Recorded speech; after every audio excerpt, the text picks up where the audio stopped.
안녕하세요.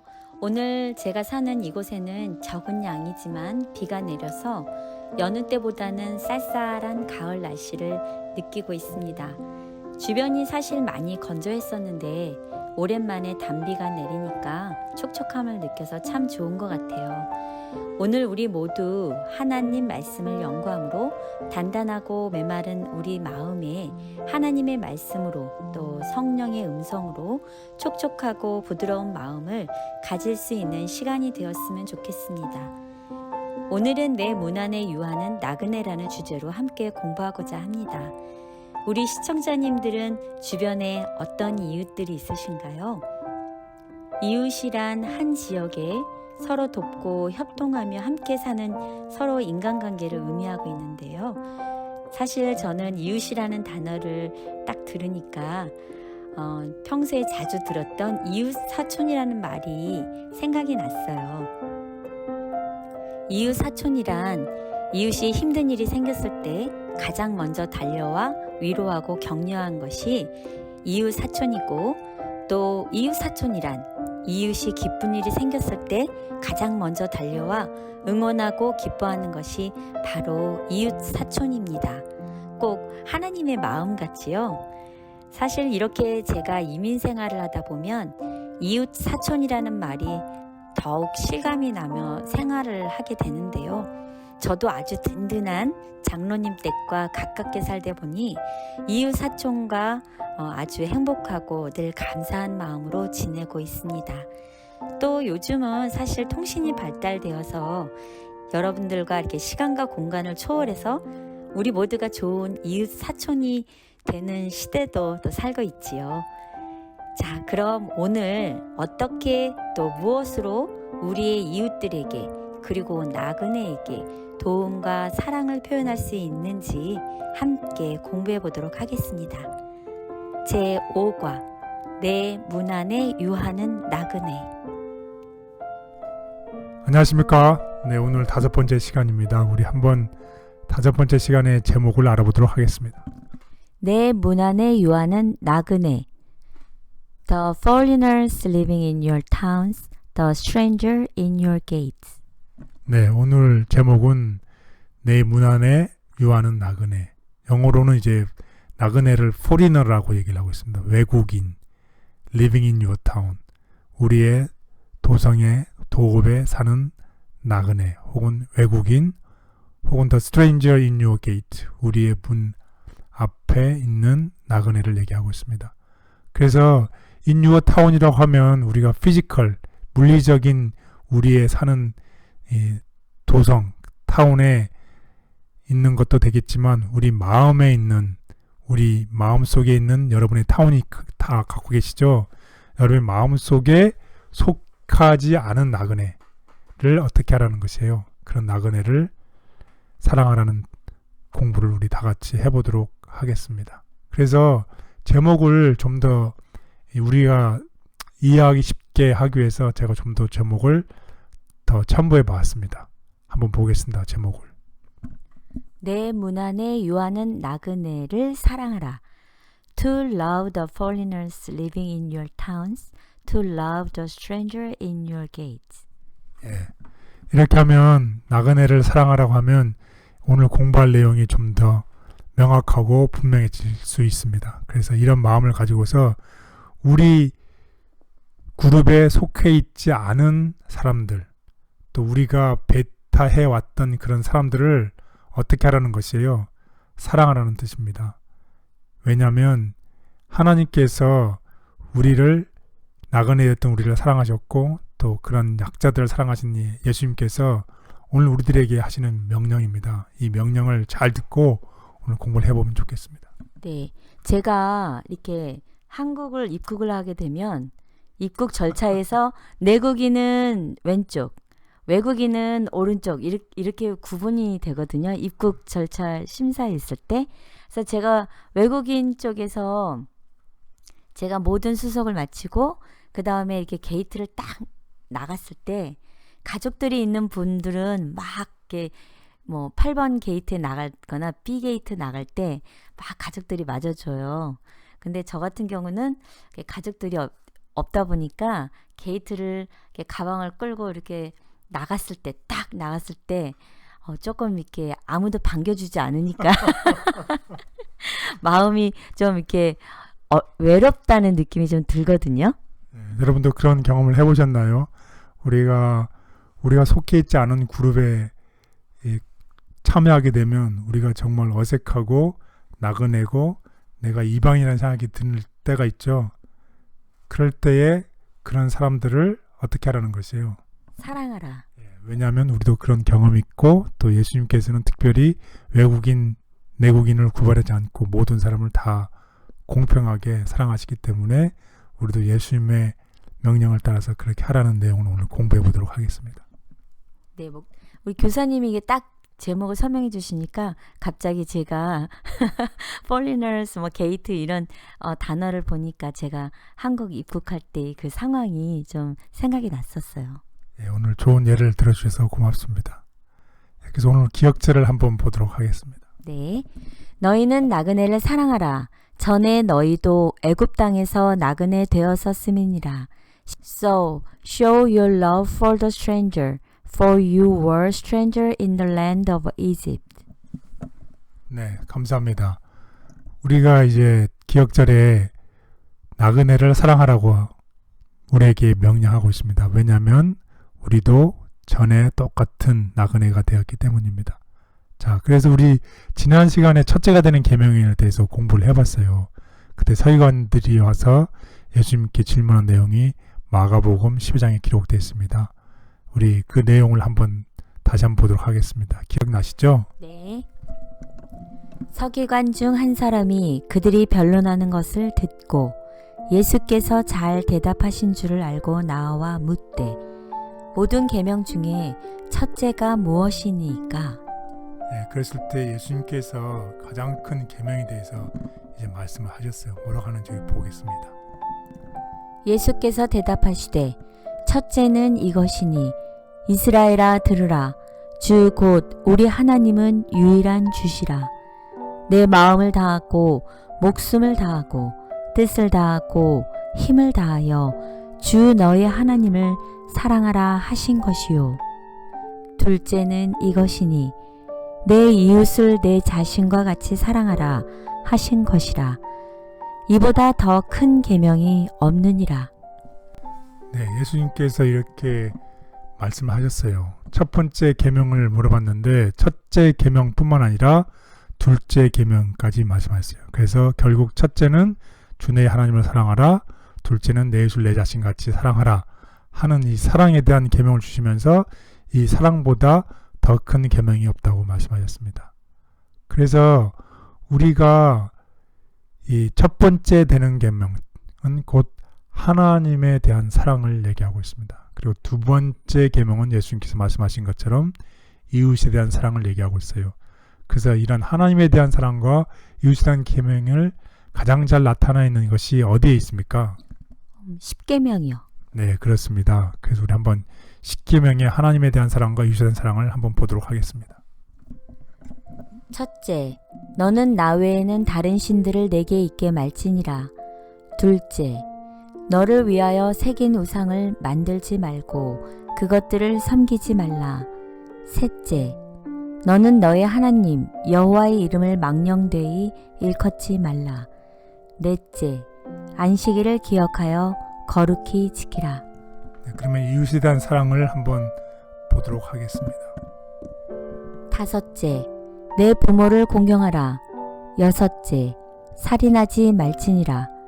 일곱째, 간음하지 말지니라. 여덟째, 도적질하지 말지니라. 아홉째, 내 이웃에 대하여 거짓 증거하지 말지니라. 열번째, 내 이웃의 집을 탐내지 말지니라. 네, 이러한 계명이 신명기 어디에 주어져 있죠? 신명기 5장이요. 네, 맞습니다. 신명기 5장에 하나님께서 이 가나안 땅에 들어갈 새로운 세대들을 향해서 이 계명을 지키라고 하면서 10계명을 주셨죠. 마찬가지로 오늘 우리 하늘 가나안에 들어갈 우리들에게도 다시 한번 우리가 리마인드를 해보았습니다.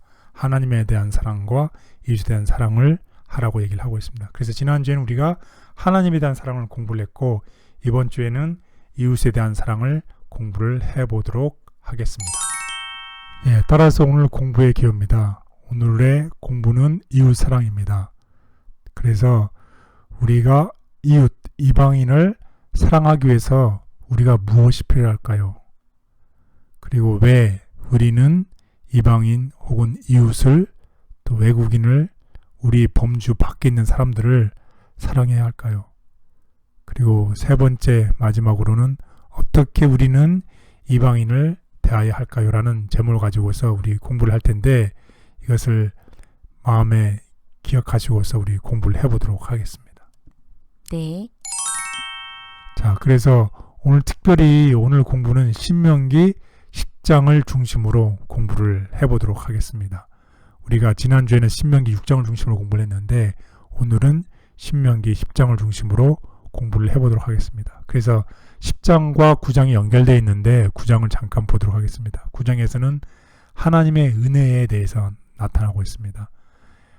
이스라엘이 가나안 땅을 얻은 것은 이스라엘 백성들이 의롭기 때문이 아니라 가나안 거민들이 악에 대한 하나님의 심판 때문이라고 얘기를 하고 있습니다. 그리고 하나님의 구원과 보호하심에도 불구하고 하나님을 섬겨야 되는데 하나님 대신에 그들이 금송아지를 만들어 섬기고 가나안 땅을 주겠다는 약속조차 믿지 않는 이 패역한 백성에 대해서 기록을 하고 있습니다.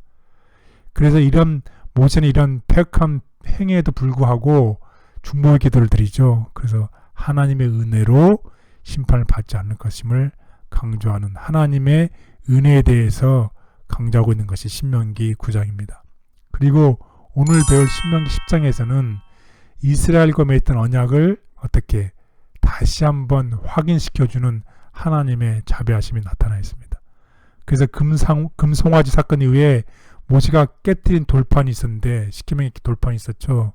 그 돌판 대신에 하나님께서 두 번째 돌판을 준비하고 거기에다가 이제 글을 쓰시죠. 그리고 모세에게 준 이야기가 나옵니다. 그리고 아론이 죽고 하나님은 레위 지파를 구별하여 하나님을 섬기게 하신 이야기가 나오고 있습니다. 그러면서 특별히 하나님께서 우리들에게 요구하시는 게 있었어요. 그게 10장에 기록되어 있는데 그것은 여호와를 경외하며 그 모든 말씀을 행하고 그를 사랑하며 마음 성품을 다하여 오직 여호와만을 섬길 것을 요구하십니다. 그렇습니다. 이것이 바로 하나님께서 요구하신 것입니다. 그리고 또 이스라엘을 만민으로 택하신 여호와께서 특별히 왜 이스라엘을 선택했는지에 대해서 얘기를 하고 있습니다. 하나님 앞에서 겸손해야 합니다. 이웃을 사랑하며 하나님께 감사해야 합니다. 하나님께서 우리를 부르신 콜링에 대한 이유입니다. 하나님 앞에 겸손하게 행하고 또 중요한 오늘 공부할 것처럼 이웃을 사랑하고 내 몸처럼 사랑하고 하나님께 감사라는 이 기록이 신명기 10장에 기록되어 있습니다. 그래서 우리 이런 이웃 사랑에 대한 이야기를 중심으로 공부를 해보도록 하겠습니다. 그래서 오늘 학습 순서입니다. 첫 번째 날은 너희는 마음에 할례를 행하고, 할례를 행한다는 게 무슨 뜻일까요? 두 번째는 나그네를 사랑하라는 하나님의 명령.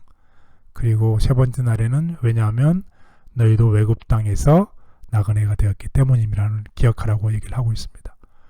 그리고 네 번째 날은 우리 주변에 있는 이 약자들, 나그네, 포리너, 우리의 바운더리에 속해 있지 않은 모든 사람들을 어떻게 편견과 선입견을 버리고 하나님께서 우리를 공평하게 대하셨던 것처럼 공정하게 판단하라는 것을 얘기를 하고 있습니다.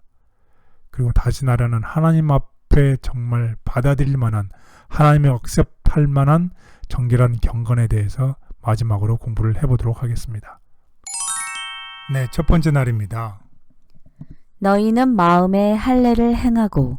네, 할례를 행한다는 마음에 할례를 행하고 라는 말이 있습니다. 우리 한번 무슨 뜻일까요? 한번 보겠습니다. 그러므로 너희는 마음에 할례를 행하고 다시는 목을 곧게 하지 말라.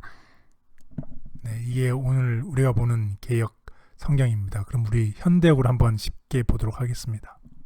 그러므로 여러분은 여호와께 순종하고 고집을 피우지 마십시오. 네, 그래서 여기 보면 현대에게서는 뭐라고 되어 있냐면 여호와께 순종하십시오. 그리고 고집을 피우지 마십시오. 그래서 마음의 할례를 받고를 여호와께 순종하라고 번역을 하고 있고, 다시는 목을 곧게 하지 말라는 말을 고집을 피우지 말라는 말로 우리에게 얘기를 하고 있습니다. 그래서 마음의 할례를 향하고라는 결국 여호와께 순종하라고 이렇게 보시면 되겠습니다. 그래서 오늘 공부를 보겠습니다. 우리 9장에서 아까 잠깐 언급을 했지만 모세가 십계명이 기록된 두 돌판을 땅에 던져 깨뜨린 사건이 나옵니다. 그래서 이것은 깨어진 언약을 상징하는 것입니다. 그래서 특별히 다음과 같이 기록을 하고 있습니다. 백성들의 범죄에 대한 그의 혐오감을 나타내기 보이기 위하여 그는 돌비를 내던졌다. 그러자 그것은 백성들의 목전에서 깨어지고 말았다. 그리하여 그들이 하나님과 세운 언약을 깨트린 것처럼 하나님께서도 그들과 세우신 그분의 언약을 파기하셨다는 것을 나타냈다. 네, 그래서 9장에 보면 그 금송아지 사건으로 인해서 그 언약이 깨어진, 파기된 것이 9장에 나타나 있습니다. 그리고 10장에서는 특별히 이 하나님께서 모세에게 총과 같은 두 돌판을 다듬어 가지고 오라고 얘기를 하고 있어요. 그리고 그 처음 판에 쓴 말을 그 판에 다시 쓰신 이야기가 나옵니다. 그래서 이것은 무엇을 또 나타내고 있냐면 하나님께서 이스라엘 백성들을 용서하셨으며 그들이 지은 죄에도 불구하고 그들을 버리지 않으셨음을 보여줍니다. 이런 하나님께서 이스라엘 백성들이 언약을 파괴하고 이 패역한 일들을 했지만 하나님께서 그들을 용서하셨다는 다시 언약을 재확인시켜주는 자비로우신 하나님의 이야기가 나오고 있습니다. 그래서 신명기 특별히 10장 14절에서 16절에 있는 내용을 보도록 하겠습니다. 하늘과 모든 하늘의 하늘과 땅과 그 위의 만물은 본래 내 하나님 여호와께 속한 것이로되 여호와께서 오직 내 조상들을 기뻐하시고 그들을 사랑하사 그들의 후손인 너희를 만민 중에서 택하셨음이 오늘과 같으니라. 그러므로 너희는 마음의 할례를 행하고 다시는 목을 곧게 하지 말라. 네, 그럼 오늘도 쉬운 현대어로 한번 보도록 하겠습니다. 하늘과 땅과 그 가운데 있는 모든 것이 다 여러분의 하나님 여호와의 것입니다만 여호와께서는 특별히 여러분의 조상들을 사랑하셔서 그들의 후손인 여러분을 많은 민족 중에서 택하여 오늘날처럼 되게 하셨습니다. 그러므로 여러분은 여호와께 순종하고 고집을 피우지 마십시오. 네, 오늘 우리에게 얘기하는 것 같아요. 그러네요. 네. 우리에게 하나님께 순종하고 고집을 피우지 말고 하나님의 사랑을 하는 이 모세가 우리에게 다시 한번 리마인드 시키는 것 같습니다. 네.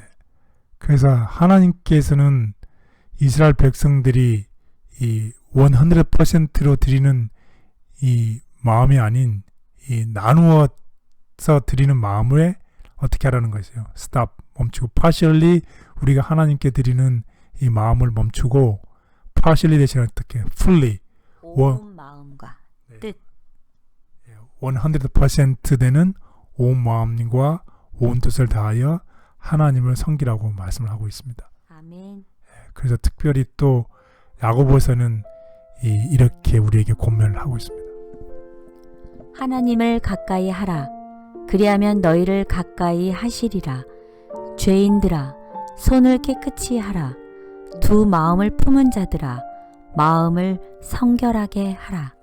예, 그렇습니다. 결국 우리의 마음에 할례를 행한다는 것은 우리의 마음을 예수님께 하나님께 드리라는 것입니다. 그래서 우리가 우리의 마음을 깨끗하게 하고 성결하게 해서 우리가 하나님을 100% 순종하는 우리 모두가 되기를 바라겠습니다.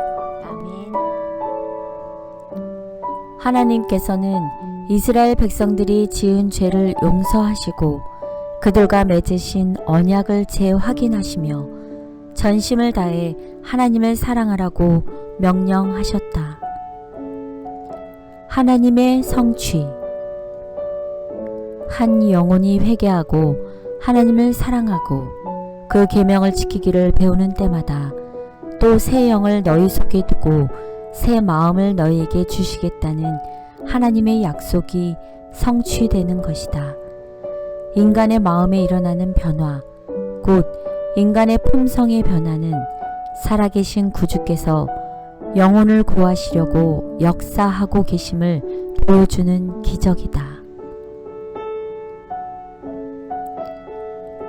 우리와 맺은 언약을 잊지 않으시고 우리가 진심으로 회개할 때 용서해 주시며 다시 한번 기회를 주시는 하나님의 은혜에 감사합니다.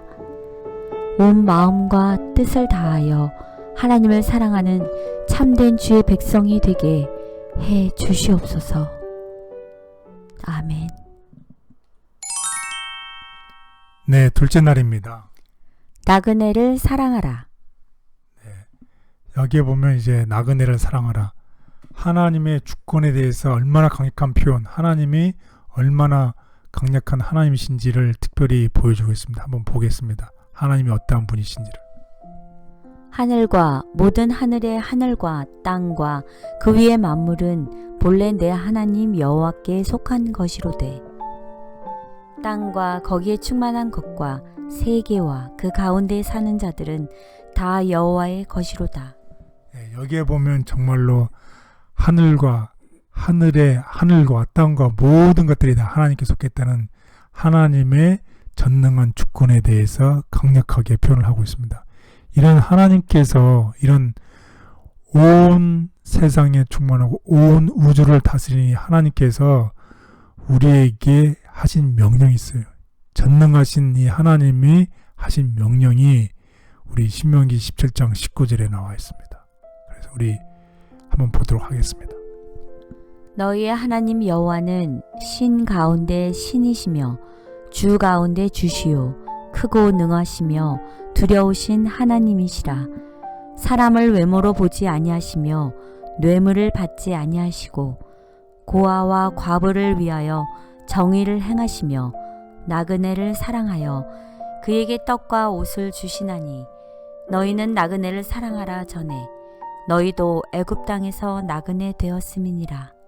네, 이런 하나님께서 우리에게 하신 명령이 있어요. 무슨 명령을 하셨나요? 너희는 나그네를 사랑하라. 이런 명령을 주셨어요. 그래서 이 하나님, 전능하신 하나님께서 절대적인 주권을 가진 통치자이시며 또 모든 만물을 붙들고 계신 이 하나님께서 우리에게 뭐라고 얘기하시냐면 나는 고아와 과부와 나그네를 또한 돌보신다고 얘기를 하고 있습니다. 그러면서 그들의 필요를 직접 채워주심으로써 또 그들을 향한 관심과 사랑을 보여주시면서 우리에게 나그네를 사랑하라는 명령을 하고 있습니다. 그래서 다음 같은 멋있는 우리가 잘 아는 은혜스러운 말들이 있습니다. 참새 한 마리가 땅에 떨어지는 것까지 관심을 가지고 돌보시는 하나님께서는 사회에서 소외당하는 자들의 아픔을 잘 알고 계신다. 하나님께서 이스라엘 백성들에게 이렇게 말씀하고 계신 것이었다. 너희는 선택받은 특별한 민족이다. 내가 너희를 사랑한다. 그런데 나는 너희 중에 있는 약한 자들과 도움이 필요한 자를 또한 사랑한다. 내가 그들을 사랑하는 것 같이 너희도 그들을 사랑해야 한다.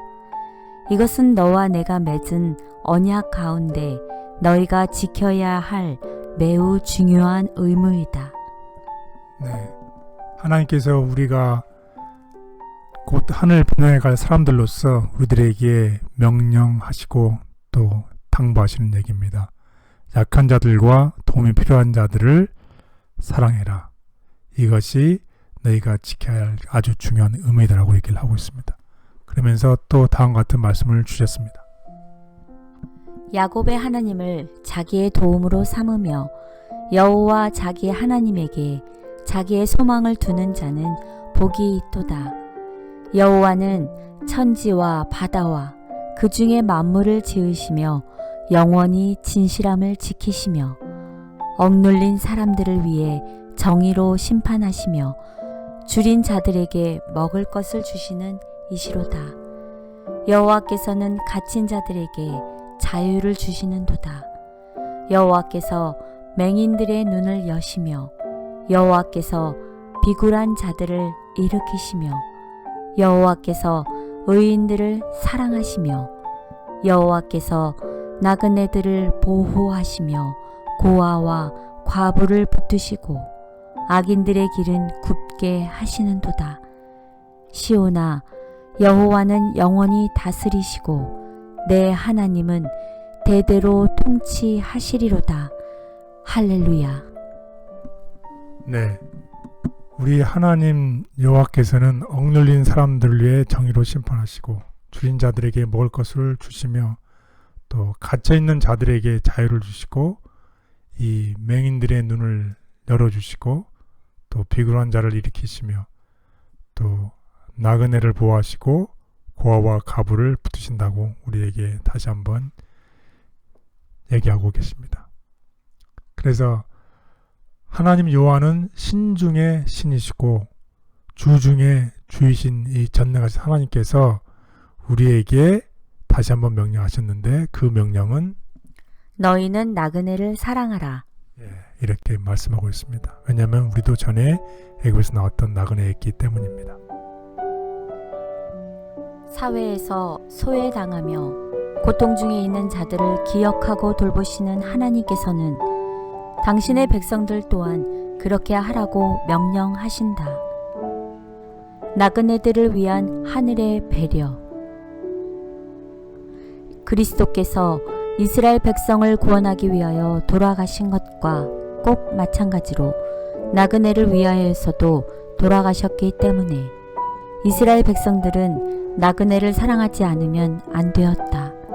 감사의 절기, 곧 하나님의 자비를 회상하는 때에는 나그네도 영접을 받아야 하고 추수할 때에는 나그네와 가난한 자들을 위하여 일부분을 밭에 남겨두어야 했다.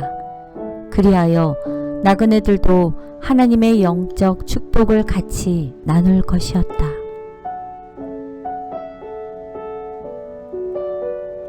세상에서 소외당하고 고통받는 모든 사람의 필요에 귀 기울이시고 계시는 하나님의 마음으로 저와 우리 교회가 하나님의 손과 발이 되어 하나님께서 사랑하시는 자들을 사랑하고 도울 수 있게 도와주시옵소서. 아멘. 네, 셋째 날입니다. 너희도 애굽 땅에서 나그네 되었음이니라. 너희는 나그네를 사랑하라. 전에 너희도 애굽 땅에서 나그네 되었음이니라. 신명기 10장 19절. 네, 우리도 전에 나그네 되었음을 기억하라고 얘기를 하고 있습니다. 그래서 이 고대 사회에서는 특별히 오늘날에는 그래도 인간의 인권이 많이 신장이 돼 있잖아요. 근데 그 이전에 고대 사회에서는 사회적 약자들이 특별히 이 동물 같은 이 인권을 말살하는 이런 취급을 받았죠. 그래서 그 당시에 이스라엘 사람들에게 이방 사람들에게 빛이 되라고 하나님께서 이스라엘 사람들을 콜링 부르셨어요. 마찬가지로 오늘 우리도 하나님께서 우리를 부르셨습니다. 그래서 콜링 받은 우리는 다른 사람들 하는 것과는 다른 빛과 소금이 되어야 한다고 얘기를 하고 있습니다.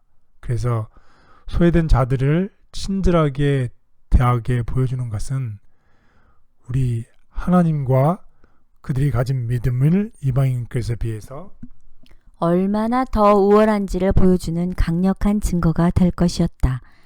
이와 같은 삶을 통해 하나님을 드러내 보이며 사는 것은 바로 그들의 존재 이유 중 하나였다. 네, 그렇습니다. 그래서 이스라엘들을 선택하신 이유, 그리고 이스라엘 사람들이 그것을 삶을 통해서 누구를 드러내야 되냐면 하나님을 드러내 보이며 하나님의 영광 안에서 살아야 된다는 것입니다. 그래서 우리가 애굽 땅에 나그네였던 우리를 콜링, 우리를 부르신 이유는 우리의 삶을 통해서 하나님을 드러내 보이라는 것입니다. 그래서 우리는 너희보다 강한 자들에 의해서 억압받고 고통당하며 사회에서 소외당하고 무시당하며 종살이 했던 그때를 하나님께서는 어떻게 하라? 기억하라고 얘기를 하고 있습니다. 이런 우리가 그런 종사했던 그 우리를 구원하셨어요. 그래서 이스라엘 하나님으로부터 선택받은 세상 나라였지만 또 비록 이스라엘이 그들 가운데는 나그네들과는 다른 점이 있었지만 인간의 권리에 있어서는 나그네나 과부나 고아나 상관없이 누구든지 이스라엘 백성 자신들이 기대했던 똑같은 공정과 정의로 취급을 받아야 했다는 것입니다. 그래서 성경에 보면 유명한 구절이 있죠. 너희가 대접을 받고자 하는 대로 어떻게 하라? 남을 대접하라. 예, 그렇습니다. 우리가 대접을 받고 싶은 그대로 다른 사람, 약자든 누구든 나그네든 고아든 과부든 상관없이 똑같은 마음을 가지고 대하라는 것을 오늘 얘기를 하고 있습니다. 그래서 특별히 마태복음 25장은 이 그리스도의 재림과 심판에 대한 교훈을 기록하고 있습니다. 그리고 25장 중에서도 특별히 31절에서 46절은 양과 염소의 비유를 얘기하고 있어요. 그리고 특별히 또 이 중에서 25장 40절은 다음과 같이 기록을 하고 있습니다. 임금이 대답하여 이르시되 내가 진실로 너희에게 이르노니 너희가 여기 내 형제 중에 지극히 작은 자 하나에게 한 것이 곧 내게 한 것이니라 하시고. 네, 그래서 결국 이 그리스도의 재림과 심판에 대한 교훈을 얘기를 하면서 양과 염소의 비유를 얘기하면서 우리에게 정말로 하고 싶은 메시지는 뭐냐면 지극히 작은 자 하나, 우리 주변에 있는 약자에게 한 것이 곧 내게 한 것이라고 얘기를 하고 있습니다. 그래서 양과 염소의 비유가 주는 교훈은 한 가지, 하나님과 이웃을 동시에 사랑하라는 것입니다. 그래서 이 하나님의 사랑을 우리를 통해서 다른 사람들에게 나타내기를 원하신다는 하나님의 마음이 담겨 있는 오늘 이 말씀을 꼭 기억하시면 좋겠습니다. 아멘. 하나님께서는 이스라엘 백성들이 자신들 가운데 있는 약자들을 친절하게 대함으로 하나님을 드러내며 그들의 존재의 이유를 증명하기를 기대하셨다.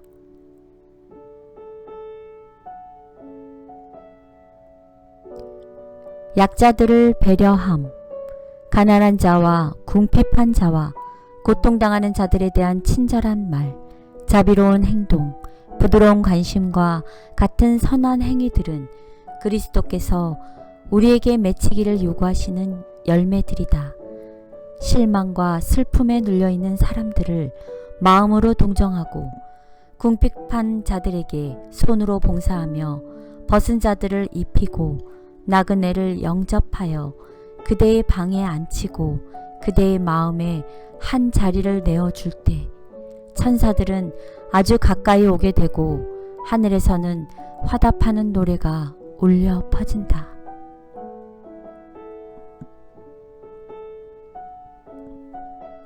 소외된 자들을 친절하게 대하라고 말씀하셨던 하나님의 명령이 오늘 저에게 주시는 말씀인 것을 기억하게 도와주셔서 나만의 이익을 위해 살아가는 이기적인 사람이 아니라 나누며 살아가는 그리스도인이 되게 하여 주시옵소서.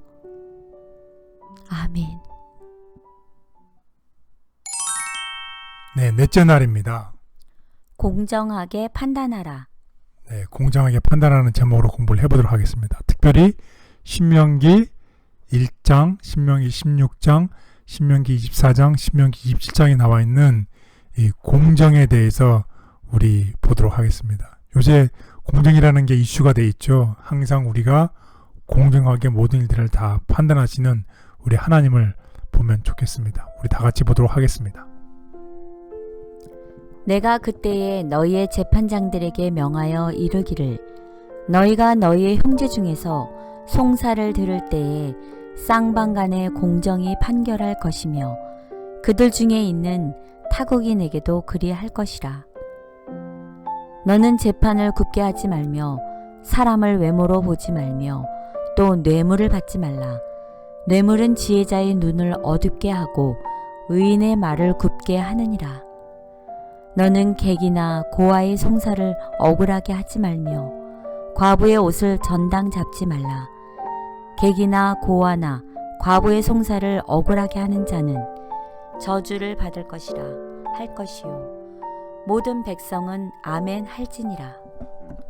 네, 여기에 보면 신명기 1장, 16장, 24장, 27장을 보면 이 모든 사람에게 공정하게 판결하라는 얘기를 하고 있습니다. 그래서 공정의 이 키워드를 쓰고 있음을 꼭 기억하면 좋겠습니다. 특별히 우리 사회의 약자가 되는 객, 고아, 과부 이런 사람들에게 공정하게 대하라는 것을 강조하고 있습니다. 우리 모두도 우리의 주변에 있는 우리의 범주에 우리의 마음의 타운에 들지 않는 이 사람들을 우리가 배타하는 것이 아니라 같이 포함을 시켜서 정말 하나님의 사랑을 나타내 보이고 공정하게 대하는 우리 모두가 됐으면 좋겠습니다. 그래서 이 하나님께서는 선지서에 나타난 가난하고 도움이 필요한 자들을 억압하는 자들에 대해서 반복해서 말씀을 하고 있습니다.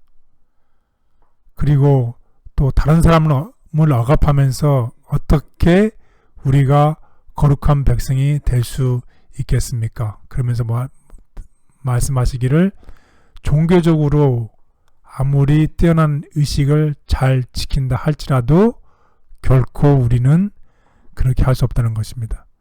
우리의 외적으로 나타나 있는 우리의 행동과 내적인 우리 행동이 하나가 돼서 우리가 종교적 의식을 드리는 교회에서뿐만 아니라 우리가 신앙생활하는 그 사회에서뿐만 아니라 신앙 밖의 신앙의 이외의 사회에서도 우리가 똑같이 공정하게 이런 약자들을 공정하게 판단하고 도움을 주라는 얘기를 하고 있습니다.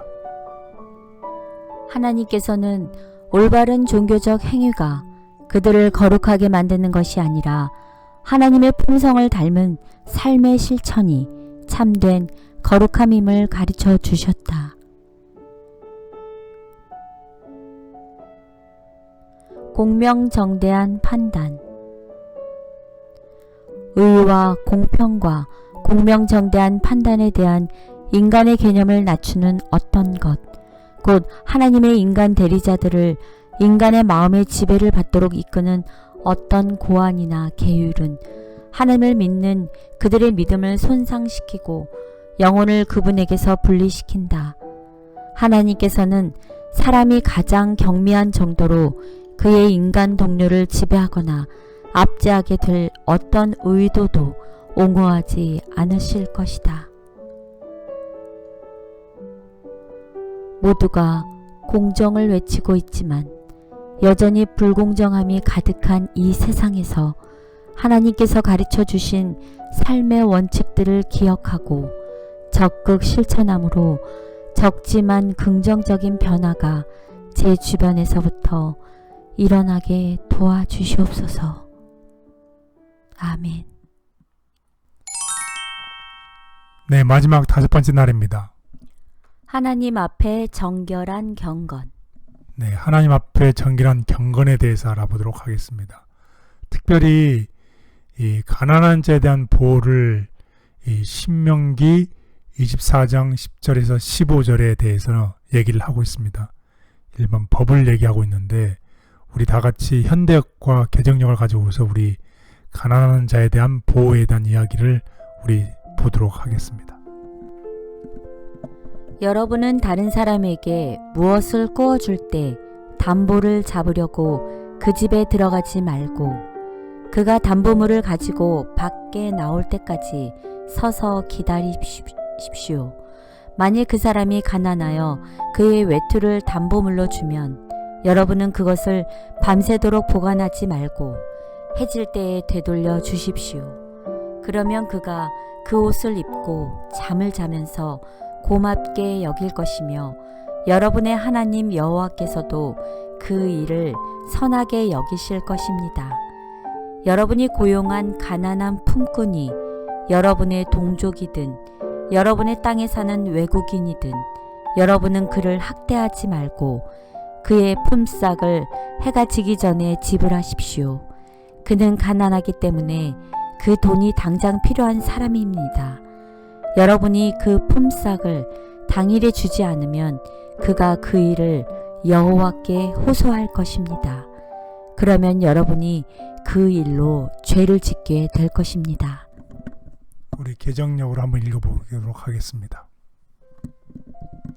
내 이웃에게 무엇을 구워줄 때에 너는 그의 집에 들어가서 전당물을 취하지 말고 너는 밖에 서 있고 내게 꾸는 자가 전당물을 밖으로 가지고 나와서 내게 줄 것이며 그가 가난한 자이면 너는 그의 전당물을 가지고 자지 말고 해질 때에 그 전당물을 반드시 그에게 돌려줄 것이라.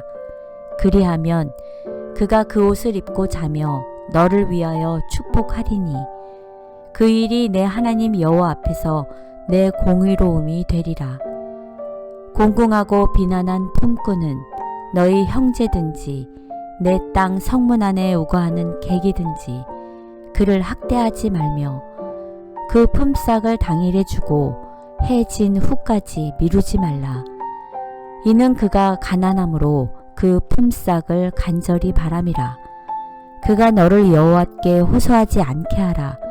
그렇지 않으면 그것이 내게 죄가 될 것임이라.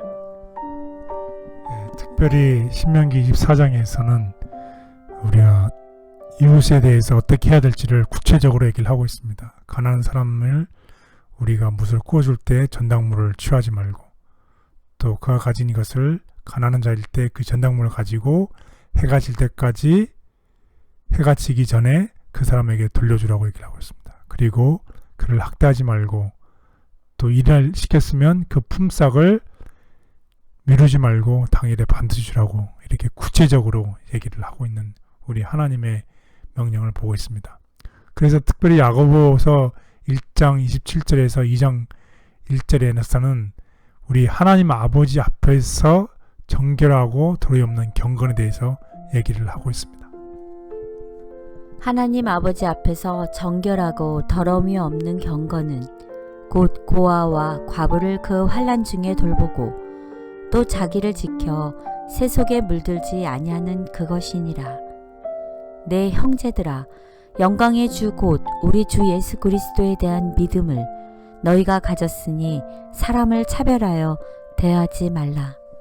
네, 우리에게 분명하게 명령하고 있습니다. 고아와 과부를 그 환난 중에 돌보고 또 사람들을 차별하여 대하지 말라고 우리에게 분명한 지시를 주고 있습니다. 그래서 내 이웃을 내 자신과 같이 사랑하는 것은 하나님의 율법의 가장 높은 차원의 표현이라는 것입니다.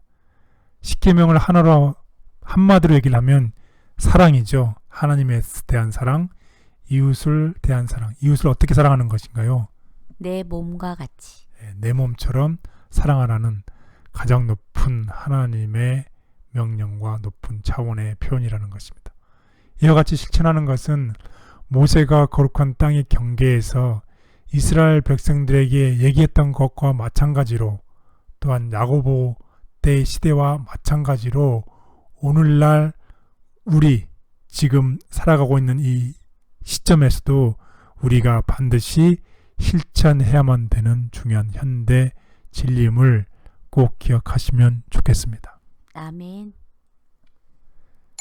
네, 그래서 오늘 공부를 마무리해 보도록 하겠습니다. 우리가 서두에 이웃 사랑을 하기 위해서 필요한 것이 무엇이 필요한가요? 왜 우리는 이웃을 사랑해야 할까요? 또 어떻게 우리는 이방인을 대해야 할 거라는 세 가지 질문을 해봤습니다. 아주 어려운 질문입니다. 이제 이 세 가지에 대해서 우리 한번 답을 해보도록 하겠습니다. 이방인 이웃을 위해서 사랑하기 위해서 필요한 것은 무엇일까요? 예, 바로 다음이 아니라 마음의 할례가 필요합니다. 예, 하나님께 순종하고 우리가 하나님께 우리의 마음을 바치고 드리는 마음의 할례가 필요합니다.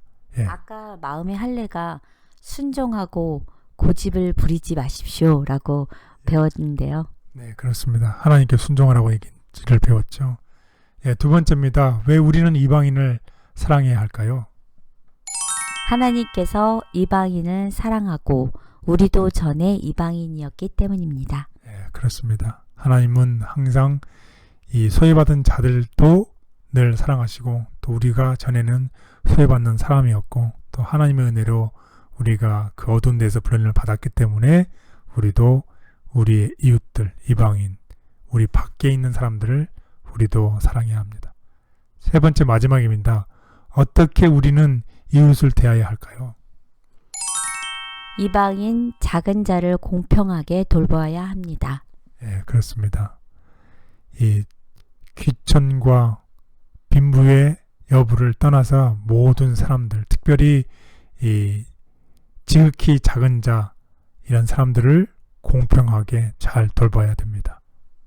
저는 오늘 이 이웃사랑이 제가 머무는 곳이나 제 마음속에 있는 것도 오늘 배웠지만 우리가 교회에서도 좀 많이 필요한 문제이고 해답인 것 같아요. 네, 그렇습니다. 우리가 사람들의 차별화하지 않고 하나님께서 우리를 공평하게 대하셨던 것처럼 우리도 그런 공평하게 대하는 우리 모든 사람들 그리고 하나님의